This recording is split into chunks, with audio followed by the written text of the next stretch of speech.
début de l'histoire, c'est comme souvent déjà l'histoire d'une amitié professionnelle entre trois associés qui avaient envie de repartir sur une aventure commune et qui partageaient cette frustration d'avoir accompagné des sites e-commerce dans la mise en place de solutions extrêmement poussées pour, d'une part, analyser le comportement des gens et utiliser cette donnée pour être plus précis dans leur marketing.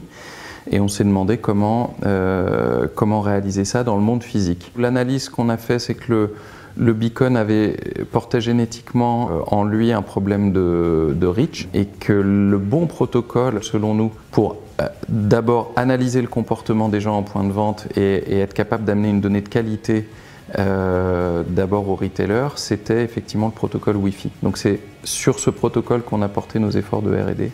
Et donc pour ce faire, on a conçu un hardware et ce boîtier, il va nous permettre de répondre aux principales questions que se posent les retailers avec lesquels nous travaillons.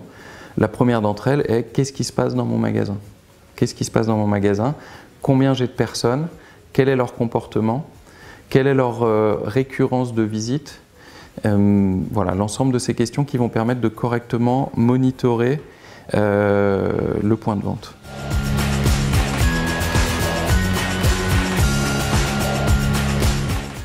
On mesure, en faisant donc du Wi-Fi analytique, le comportement des gens dans trois univers que sont 1 le retail, 2 le DOOH et 3 l'événementiel.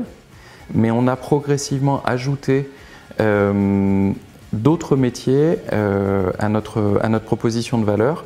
Le premier d'entre eux est une fonction qu'on appelle le kiosque, qui est la capacité du boîtier à émettre un portail Wi-Fi local dans lequel nous proposons à nos clients d'encapsuler tous les services qu'habituellement ils pourraient mettre dans une appli mobile et en fait de proposer tous ces services à travers un portail Wi-Fi local pour faciliter l'accès des visiteurs à ces services et en fait éviter la phase du téléchargement qui est souvent un point bloquant dans le parcours de vie du consommateur. L'intérêt de cette fonction va être également de nous permettre d'aller plus loin dans notre premier métier qui est celui de l'analytique.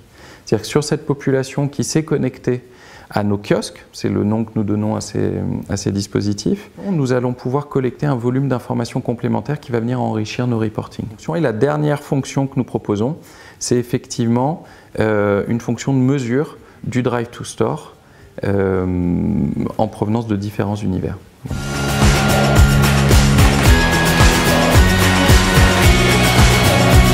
L'objectif de la CNIL, c'est de protéger les individus et que nous ne soyons pas en capacité de suivre leur comportement dans le monde physique. Et bien pour cela, il y a des méthodes statistiques qui permettent d'anonymiser parfaitement la donnée et donc de protéger les intérêts légitimes des visiteurs tout en offrant à la fin un rendu statistique fiable et exploitable pour les retailers, pour encore une fois également les afficheurs et également pour tous les organisateurs d'événements. L'objectif commun de tout le monde, c'est d'arriver à mesurer correctement le comportement en point de vente sans connaître de manière individuelle les comportements des visiteurs. En fait, la vraie question à laquelle nous répondons, c'est quel a été le coût par visite des différentes vagues médias réalisées par les annonceurs avec lesquels nous travaillons.